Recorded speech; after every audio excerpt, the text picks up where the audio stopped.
Hello and welcome to Searching for Service, brought to you by Rotary District 5950 and 5960. I'm Kelly Kirk. I'm Joe Kirk. And I'm Chad Larson. Before we dive into who our guest is today, Joe is going to remind us of our show's purpose. Well, Searching for Service was designed to expose Rotarians and non-Rotarians to service opportunities. And how we've found the best way to do that is having great guests on like Shawn and to tell amazing stories, opportunities that are out there, and share, people's experiences, not only within Rotary, but outside of Rotary, just ultimately to get people into service. Great job, Joe. Awesome. And we're off. And we're off. So we have yet again another amazing guest on, and our guest today is Shawn Hansen. She is the executive director for the outreach program of Brainerd Lakes, not to be confused with the outreach program. It sounds like there's two. And so we want to be very clear. This is the outreach program of Brainerd Lakes. Welcome, Shawn. So when you write those checks, make sure to put Brainerd Lakes in there. There you go. I love it. Thank you. Thanks for having me on today. Yeah, we're happy to have you on. And so as it was shared with you, usually we like to take this first segment to really get to know you, Shawn, as the executive director. And so let's start off with, where are you from? Well, technically, I am an Iowegian, so I grew up on a farm in a small town in Iowa. Married my husband 38 years ago, and we took our very first marriage vacation to Walker, Minnesota, and fell in love with the up north feel of Minnesota, and gradually kept spending more and more time up here. And in 1999, we moved here permanently to a beautiful little town called Nisswa. I don't know if you've ever heard about it. It's just north of Brainerd. Yeah. Yes, I have heard of it, actually. Resort country. Yes, it is. It sure is. And it's pretty quiet up here right now, but it's a great place to live year round. So I haven't heard the Iowegian before. I've heard Iowan, but not Iowegian. Really? That's a new one.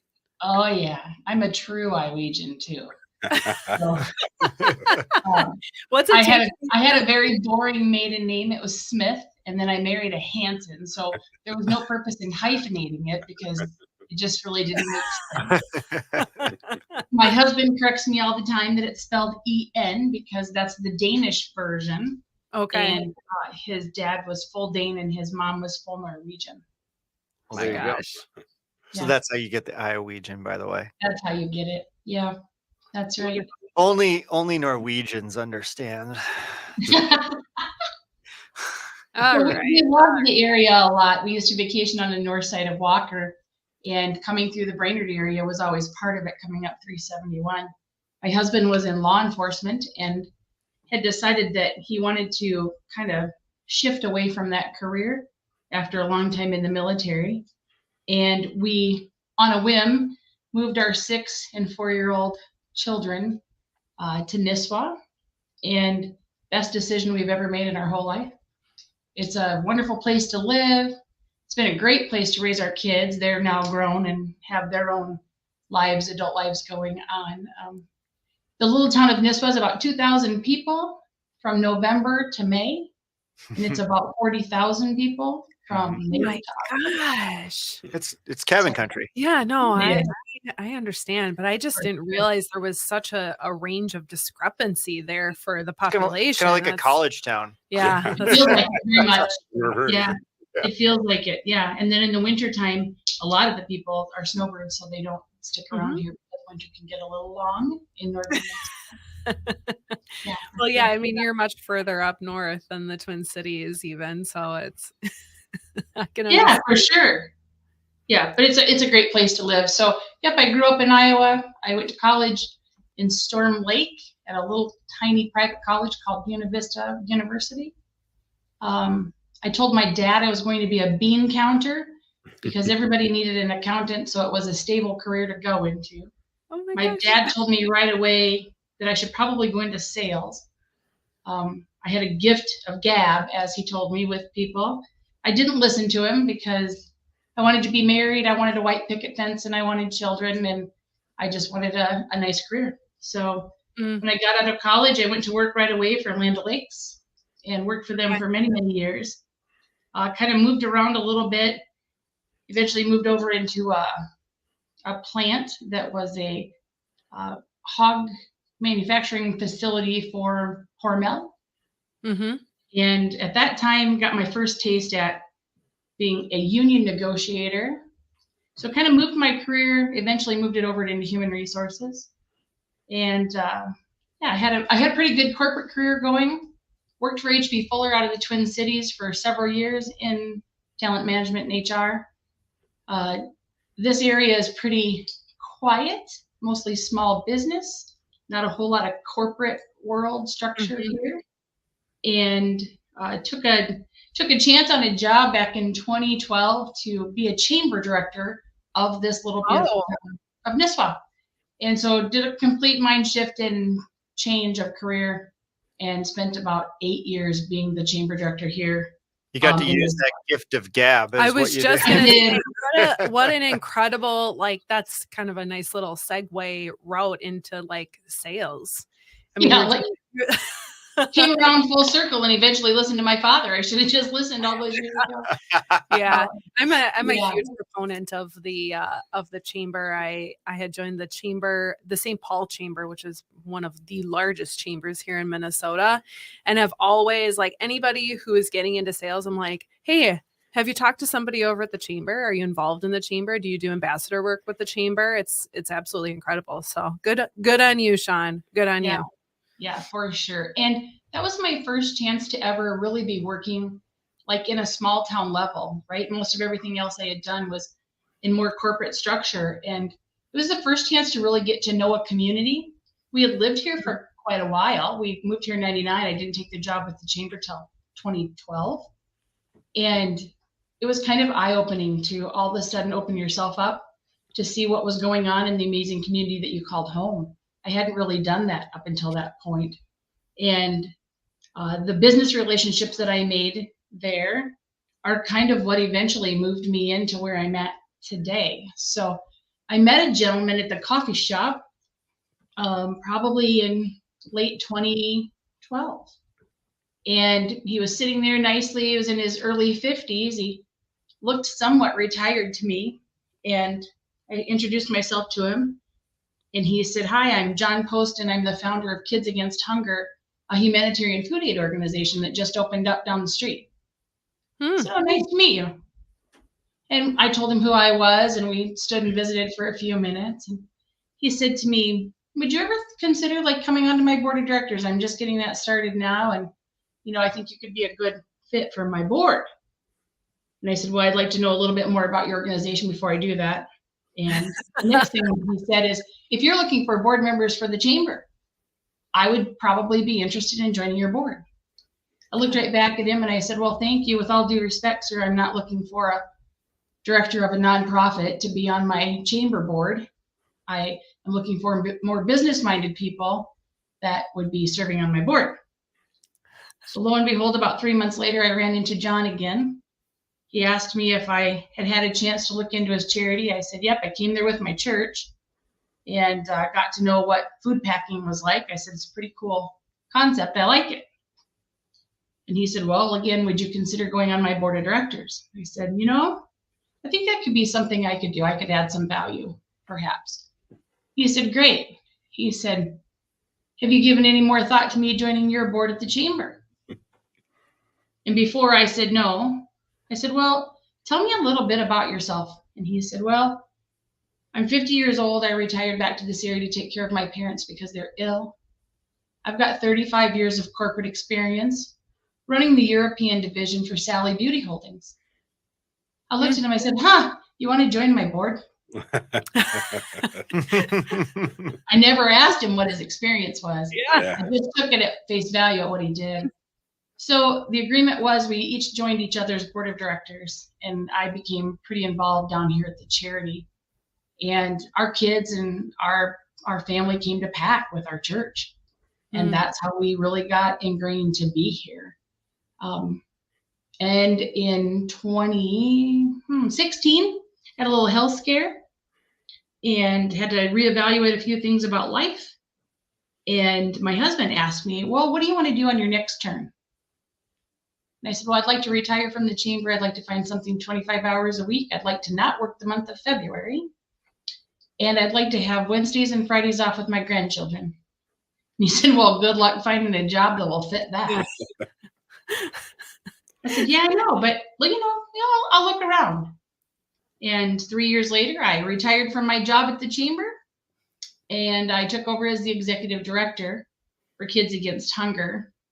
And 6 months later, we rebranded ourselves to the outreach program at Brainerd Lakes. So I brought my corporate background and my skill set that I had in my previous life, and kind of made a turn for us at the charity for something we had been praying about and wanting to do for a long time.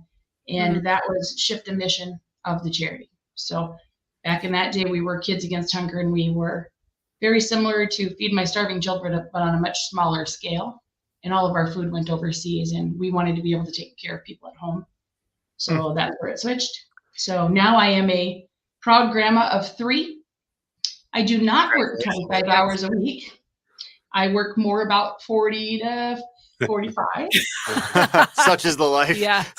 I do not work on Wednesdays and Fridays, so I typically have my grandchildren on Careful those what you put into the universe, Shawn, Yeah. right? And in a previous conversation I'd had with Joe, my husband and I are lucky we spend about 6 weeks in Florida. So that February wish came true, and I just work remote during that time. That's incredible. That's awesome. We're gonna wrap up this segment and roll into the next one, talking more about the program.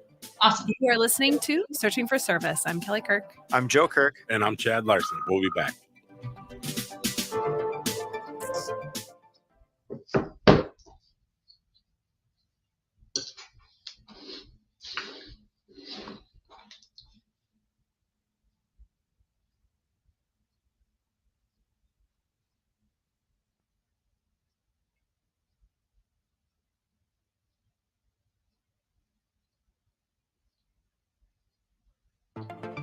Hello and welcome back to Searching for Service, brought to you by Rotary District 5950 and 5960. I'm Kelly Kirk. I'm Joe Kirk. And I'm Chad Larson. As a reminder, you can find us on your favorite podcast platforms and Like, comment, share it. And we are also on YouTube and on all platforms. You can find us by following Searching for Service. great job, Chad. Great We're job. getting there. So if you are tuning in for the first time, we're into our next segment here with Shawn Hansen. She is the executive director for the outreach program of Brainerd Lakes. Last segment, we had an opportunity to learn quite a bit about Shawn. And I mean, Shawn, you couldn't have timed that any better with like all about you, and then that segue into how you basically became the executive director with formerly Kids Against Hunger, and now the outreach program. So Of Brainerd Lakes. of Brainerd Lakes. You mentioned that the other that you rebranded right away. Tell us more about that and why you did that. Sure. So our previous mission when we were Kids Against Hunger was we were focused on all of our foods going overseas to third world countries and truly starving children. And one of the people that we watch, or an organization that we really admire, is Feed My Starving Children, and what they do and what they stand for and how they do it. And one other thing that we realized was when we started off in 2012, we never paid attention to our neighbor. We never really looked at, was there a hunger issue in the United States in general, but more specifically, what was going on in Minnesota? So in 2016, we brought in our second food, and it was an oat milk product. And we tested it with some food shelves, and what we found out was it was really well received. So we formulated an additional food, macaroni and cheese, probably about that same time. And we just continued to pay attention to food shelves, talking to school programs, talking to social workers, and just trying to get a background on what does hunger look like at home. And, we live in the Brainerd Lakes area, which most people assume that the majority of the people that live up here have a substantial amount of money. We are in a resort community, we're in a cabin community, but truly we have an income diversity up here. We have some people that are living quite well, We have a lot of people that I say are like me, we're floating in the middle, but we have a lot of people that are truly living paycheck to paycheck.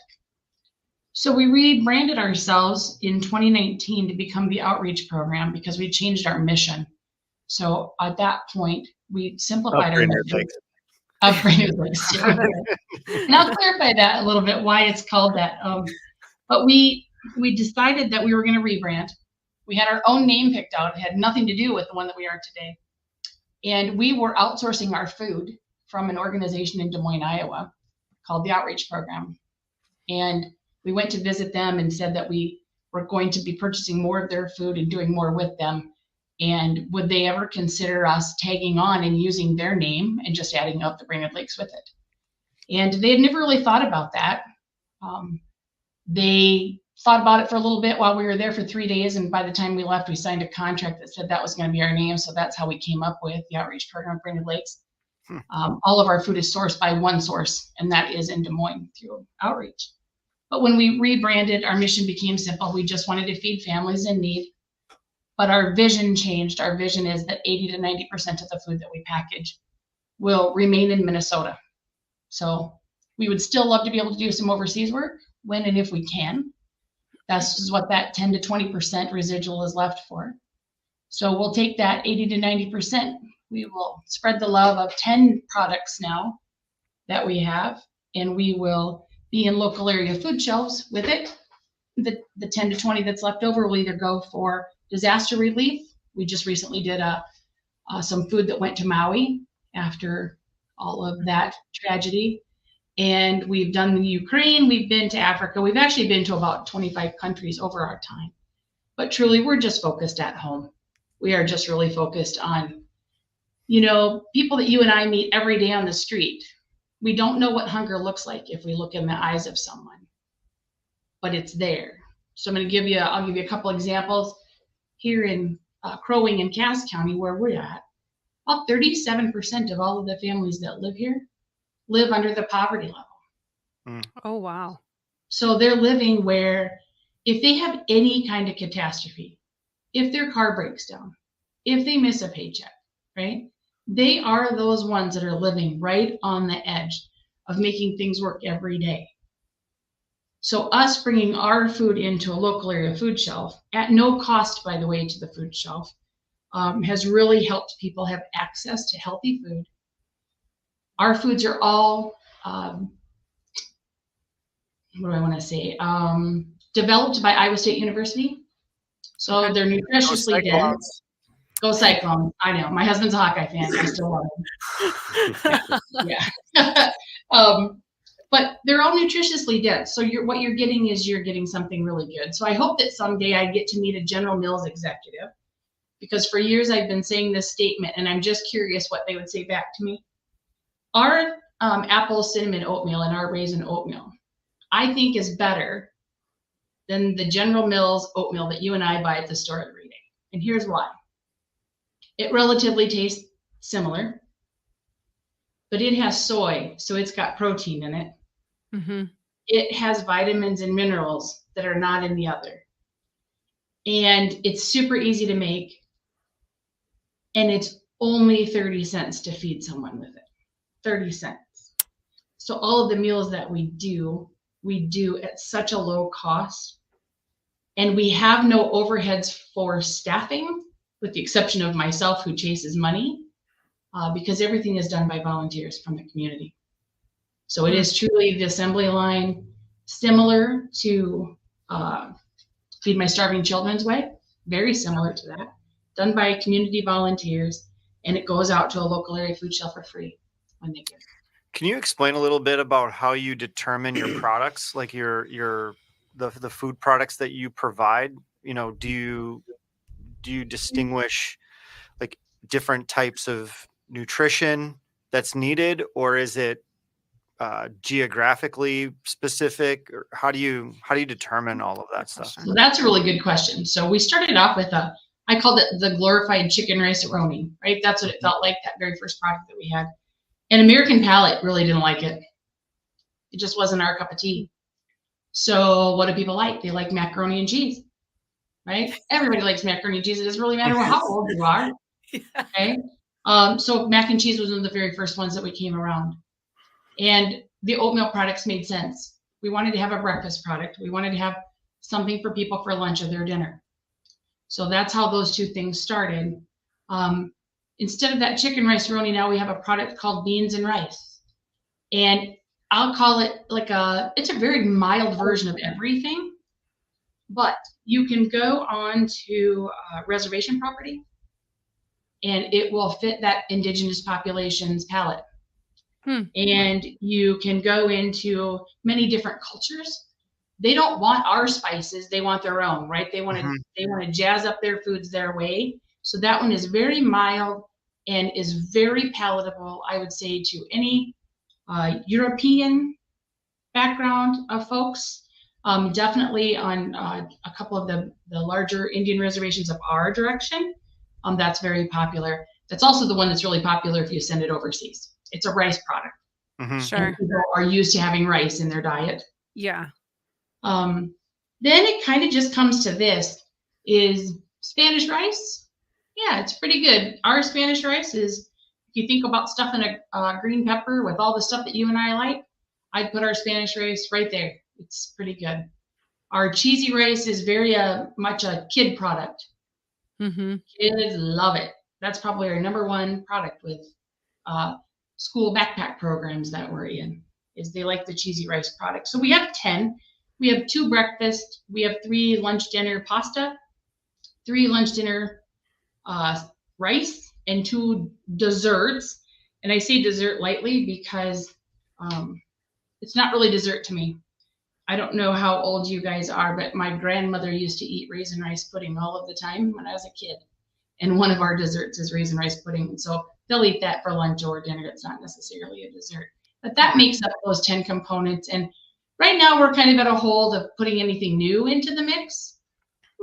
In the next year or 2, we may think about it, but right now we're pretty steady with those 10 offerings. And then when a food shelf asks for it, they kind of tell us which ones of those they want. And that's what we deliver to them. So they can kind of pinpoint what they need from you. Like how does that process work? Can you explain it? We've got a couple minutes here, just how you engage the community and disperse the product and the food shelves. Yep. So let's just say, for an example, the food shelf reaches out to their food bank. So I'll pick on Second Harvest, right? A large food bank. And at that time, they can't get access to mac and cheese for whatever the reason that is. So they're going to get our mac and cheese from us to make sure that they have that product on the shelf. Right? We do a minestrone soup that's very versatile, and that is one that they can put on that soup area in a food shelf, especially if they don't have something sitting there. So I think a lot of times it looks at what they're ordering from their local area food bank and what they can subsidize in with our products to make their dollars with the food bank go longer and stronger. Okay. Very good. And you talked about the volunteers. You talked about packing. What are all the volunteers that you use, and how can people get involved with that part? So we utilize volunteers for packing the meals. So actually coming in here in a group of 8 to 10 people and up to 30 to 50 at any time. Most of our groups tend to be 20 to 30 for the most part when they come in to volunteer. We take people from age 10 all the way up until whenever into their hundreds, if that happens. The reason that we don't take children under 10 is it becomes work for them. At that age, right? It becomes work. And we also use volunteers to distribute our food as well. Beautiful. Well, Awesome. Shawn, we're going to wrap up this segment, and then in the next segment, we'll talk about the relationship between Rotary and the outreach program of Brainerd Lakes. You're listening to Searching for Service. I'm Kelly Kirk. I'm Joe Kirk. And I'm Chad Larson. We'll be back. Hello and welcome back to Searching for Service. I'm Kelly Kirk. I'm Joe Kirk. And I'm Chad Larson. As a reminder, you can find us on your favorite podcast platforms and like, comment, share it, follow it, do all the things. 5 gold stars. And you can find us on there by looking up Searching for Service. If you are tuning in for the first time, we are in our third segment here with Shawn Hansen. She is the executive director for the outreach program of Brainerd Lakes. I would encourage you to take a listen to the last couple of segments. We got to know Shawn and then also about the program itself. But in this next segment, we're going to talk about the relationship between Rotary and the outreach program of BLA. Did I say it right, Shawn? BLA? You Shawn's did. working it a You're little great bit. at this. You are great at it. Shawn, before we go into that, I had a question that I thought of kind of off the air was, have you seen an impact of the state's school lunch program on you guys? Or have you guys seen that impact you at all? Like, obviously positively, you want to put yourself out of business. So Right. it's a great question because most people assume now that because the state program is there for free breakfast and lunch for kids at school, which is awesome that happened. Yeah. Okay? Yeah. It never changed the people that were already getting in that program, right? So while I'm going to use my daughter as an example, it's great that her kids can have free and reduced or free lunch and breakfast. She didn't need it. She could financially afford to pay for that. But the child that was sitting next to my grandson, he's still in poverty. He still needs your support. He still needs that help. Mhm. So my bigger concern about that is if and when those programs ever start to go away, Mm-hmm. people have now been able to shift that income of money that they were putting into their kids' lunch accounts, not having to use that and use it for other things. And at some point, if it goes back, it'll negatively impact them. As far as the numbers for us, it really didn't change our numbers. We are in some school backpack programs. So like when school's out for a few days, our food goes home, but primarily that food is going home to those kids that have been identified that need that assistance at home. Great question though. Yeah. Thank you. How is it that I know that we want to talk about the relationship between Rotary and the program itself, but how is it that you identify these families or these children? So the good news for us is we have no biases here. So I really don't care what kind of income you have, what kind of car you drive, any of those kinds of things. We don't ask you any questions about getting our food because we actually work with that partner on the other side, the food shelves, the community meal programs, the social workers at the school, and they make those decisions for us. We just simply provide the food, which is really great on our end because then we never have to get into that politicking of all of that kind of stuff. Mm-hmm. For sure. Yeah. Very, very interesting. And so my next question for you is, we didn't know this earlier on. Are you a fellow Rotarian? Oh boy, I am not. I am a lion. And that's okay. That's okay. I know, right? There's lots of ways to get involved in your community. Yep. Right. So my husband was a lion, so therefore I just kind of followed suit with him. And in our little tiny town of Nisswa, there's a Lions Club. There is not a Rotary Club. There's a couple Rotary clubs around us. Okay? Sure. Even some of my really great friends are Rotarians, and I still like them. So that's a good thing too, right? But here's what's interesting. All of us that are in civic organizations of whatever nature that is, our core is to serve people and help others. 100%. Okay? Yes. And I don't know what Rotary is like for you guys, but for our Lions, it's challenging anymore to really gain members, keep them engaged, keep them active. And I think that we saw just recently how the international presidents of a lot of these civic organizations all came together and said, hey, we got to be looking at this different. Lions need to partner with Rotary, right? Rotary needs to partner with Sertoma. Sertoma needs to partner with Kiwanis, whoever that is. Because at the end of the day, all of us have a servant heart. Yep. Yes. And we just want to help our communities, however that is. Well, that's well said. And I think that I was the whole nature of this show, was to kind of break down a lot of those barriers between not only Rotarians, but other service organizations and go, however you serve, we want to expose you to opportunities that allow you to do that. Hey, so you bring your Rotary hat and I'll bring my Lions vest and we're good to go. I love it. Yeah. Yep. I love it. Why don't you tell us the story of how you got introduced to Rotary? Like Sure. how the program got introduced to Rotary. Sure. So our partner is the outreach program, and a gentleman that's in involved with there, he is a Rotarian. Actually, is going to be a district governor in Kansas coming up. And someone through the Tri-State Rotary Convention group reached out to him and said, "Hey, Isaac, would you like to come to Madden's Resort on Gull Lake and be at the House of Hospitality or the House of Friendship?" That was House of Friendship. Yep. And he said, "Well, I'd love to, but I think that's my partner's back door. So I'm going to reach out to her." So a gal by the name of Alexa, I've only met her through multiple emails. We enjoy Alexa a lot. She has Do been you? on, Okay. yeah, she's been on the show as well. Has she? So she invited us to come last fall to an event that you guys were hosting up here in the Brainerd Lakes area. Yep. And we had a booth at the House of Friendship. And we were able to showcase what we do. We were able to show people that we were doing things in local area food shelves. We were showing Rotarians how they could get involved by doing packing events, by funding small community events that could happen, and how you could take that food back to the community, which was great. We appreciated that opportunity.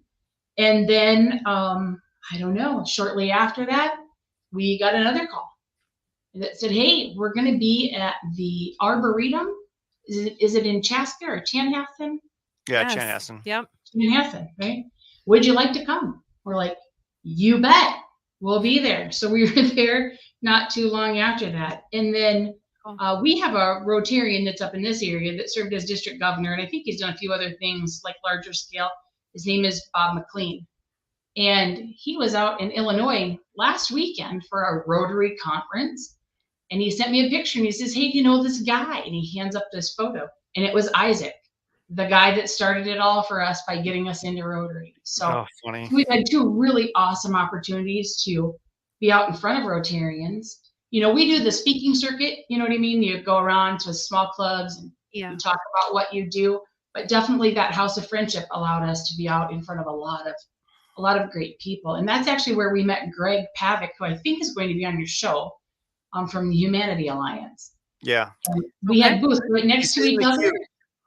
Is he? Okay. We had booths right next to each other, and now we've become partners. And I actually provide him some of his oatmeal that he uses for some of the stuff that he does. He could get it cheaper through us. So a great relationship that got started because of Rotary asking us to come and be together with you. Boy, your dad was right.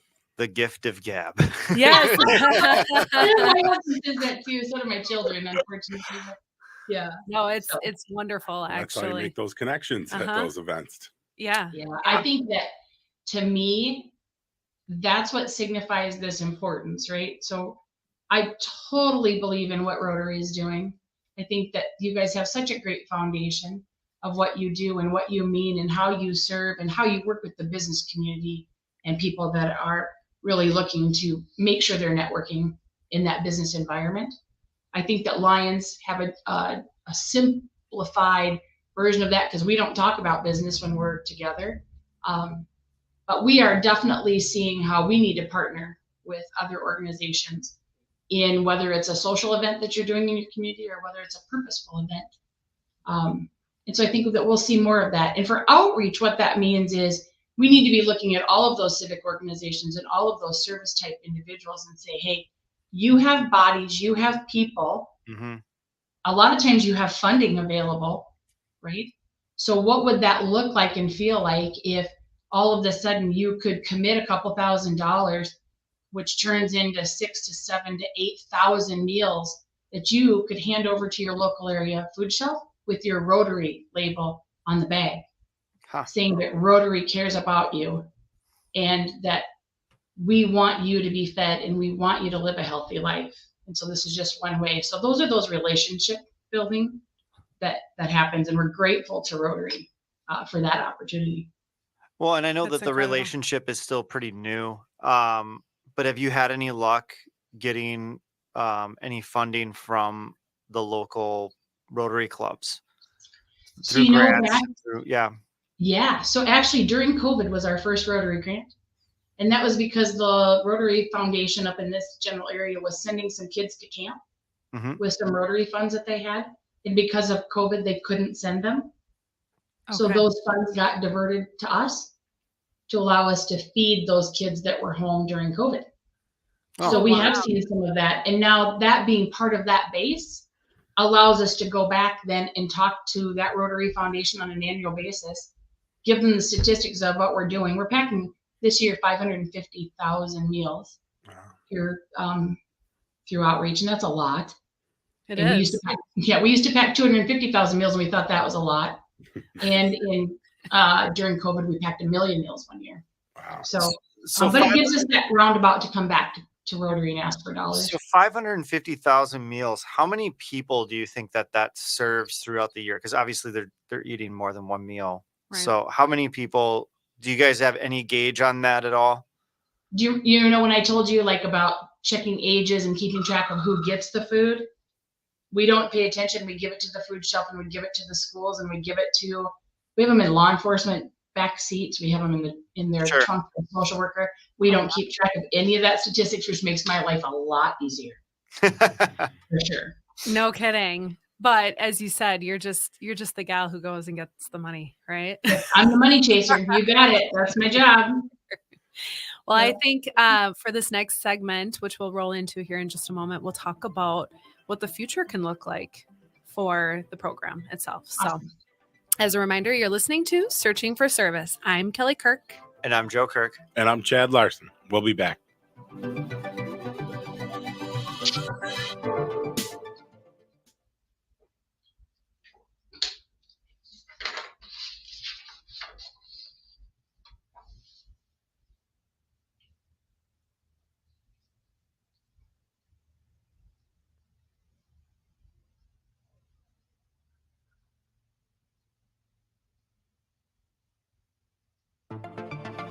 Hello and welcome back to our last segment of Searching for Service. I'm Kelly Kirk. I'm Joe Kirk. And I'm Chad Larson. As a reminder, you can find us on your favorite podcast platforms and Write us a 5-star review. Go ahead and comment, like it. Just interact with our stuff. It's great. And you can share it. You can also find us on YouTube. You can find us on all the platforms by looking up Searching for Service. boom. And we're there. In our last segment here, as a reminder, we have Shawn Hansen on, who's the executive director of the outreach program of Brainerd Lakes. And Shawn, for this last segment, we just want to have you share with us what the future can look like for the outreach program of Brainerd Lakes, maybe what your role could look like for the future as well. So which one should we start off with, guys? Well, I can answer the second one. She wants to work 25 hours a week. Can you hear that one for me, Joe? Yeah. So if you hadn't listened to the last couple of segments, Shawn had mentioned that really her ideal work situation would be 25 hours, not working Wednesdays and Fridays, and February off, correct? Very straight. Yeah. And she's closer to that. She's I'm getting Yeah. close. inches away. That's right.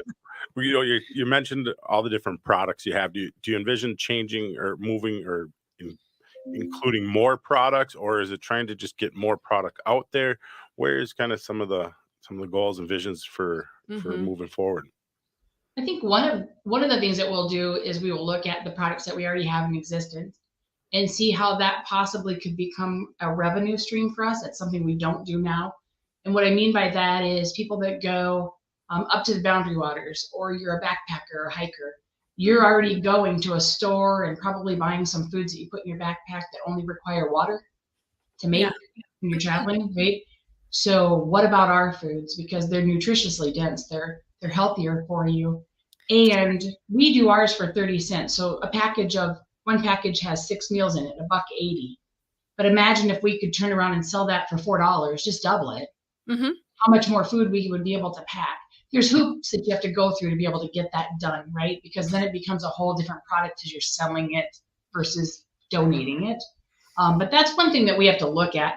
Probably we'll look at that before we would ever expand our line again. We feel pretty sufficient with what we offer. First of all, before I forget this, I just want to say this.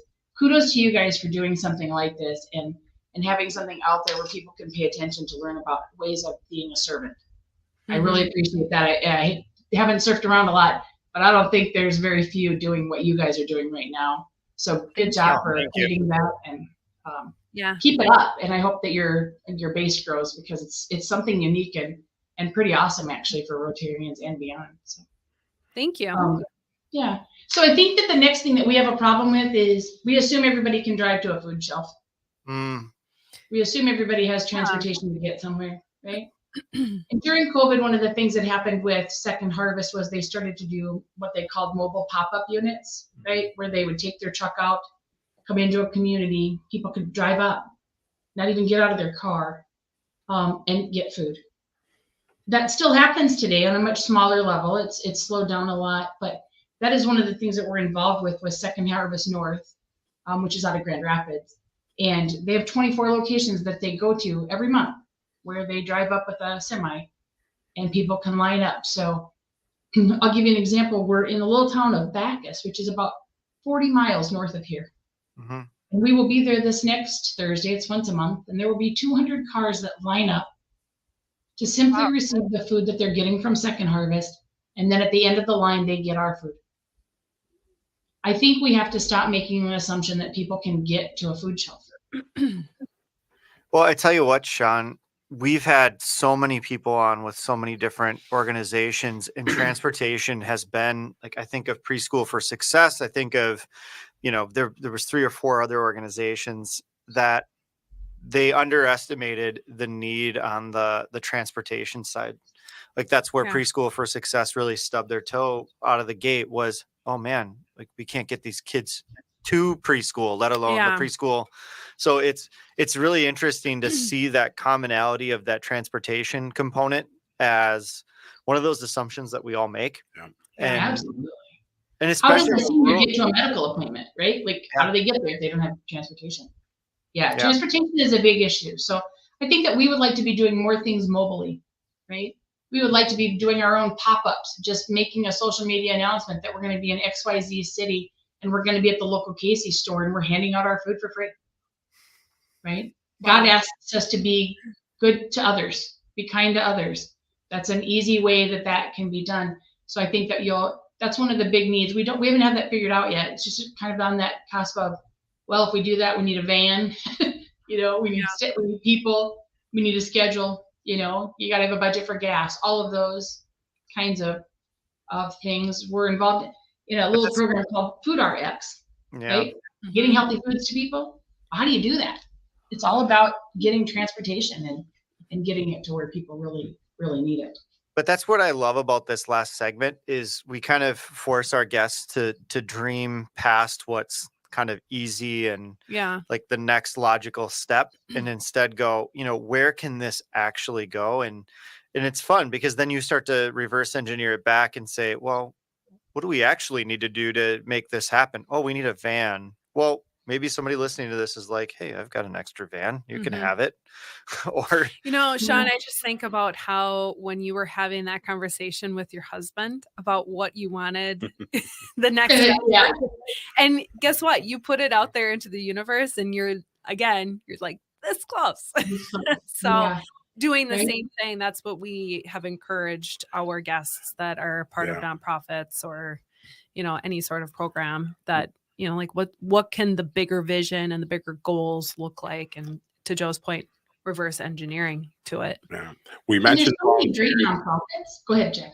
I just want to make sure people can also support you guys with funds, right? You take donations. We're privately funded. Yes, thank you for bringing that up. Sorry. We are privately funded, so we don't get any government funding. We do it all by private donations from individuals, businesses, organizations, and some fundraising events that we host. So that's definitely something that we always need. The demand is definitely there. We have really stayed in our lane of 60 to 80 mile radius of Brainerd. We could go bigger and further if our funding model allowed that. Yeah. Most of the dollars we're getting are coming out of this area. So therefore we stay in this area, right? But if somebody wants us to come further, we will. We just got to get the funding to come with that to balance that out. So definitely. Well, I think that that's really amazing for you is that you guys have had the kind of the boundaries of going, okay, I know that we can continue to go bigger and bigger and bigger, but we have to make sure that we're serving the community that's supporting us and that's funding us and taking care of that first, because I think I think the thing that we all understand is that the need is far greater than what the resources are. And so to at least be able to effectively do it is, I think, your most important Right. goal in all of this, right? Is to go, okay, we've got to be effective in doing whatever we're doing before we can decide to scale and do anything different. So hats off to your organization for having that wherewithal to go, we're going to shift from sending all of our food overseas to right here because, man, we really need it here. Yeah. And then even more so to be pushed to do more is just to do it more effectively locally. And, hopefully you can partner with other organizations and, maybe model something that can be replicated elsewhere. Yeah. Otherwise, you're going to be working 60 hours a week before you know it. Yeah, no, you're going to go in the opposite direction, Shawn. Right. No, I think there's real value to that, and sometimes that's a tough decision or a tough conversation to have with somebody when they call you and they're 115 miles from here and they'd like our food, and like, I would love to be able to give it to you, I really would. But if you can tell me 3 businesses in your area that perhaps would be willing to talk to us about funding it, we will definitely get it there for you. Or tell us who your local civic groups are, and we will ask. And if they donate money to us, we will ensure that it gets back into the communities where the money is coming from. What a brilliant model. I mean, it is.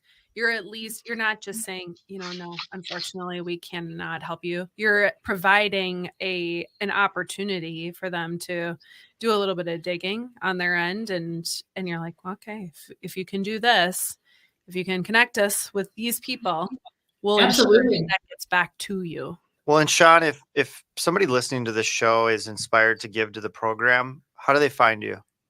So easiest is outreachprogrambla.org. That's our website. Yep.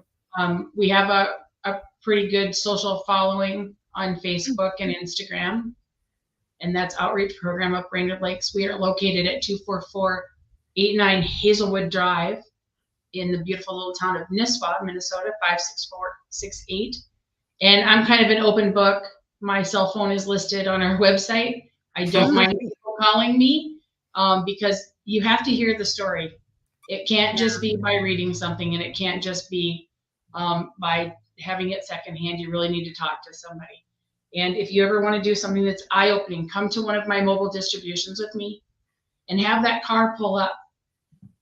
And all you have to do is look in their eyes. And it's a mom of 4 kids that's just trying to figure out how to make life go this week. Not a month from now, not a year from now. She's just trying to get through the week. And if our mac and cheese and our oatmeal can allow her to feed her kids for a couple of days so that she can just get through the week, it's eye-opening. And I would love to invite anyone to come and see that because you get to see it closer. Okay. On that Shawn, note, as well, you got all of us tearing up here right now. Yeah.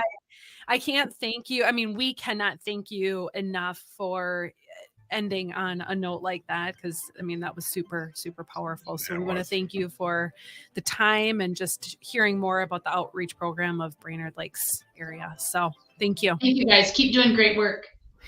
Thank you for listening to Searching for Service. I'm Kelly Kirk. I'm Joe Kirk. And I'm Chad Larson. As a reminder, it's time to stop searching and start serving. See you next week.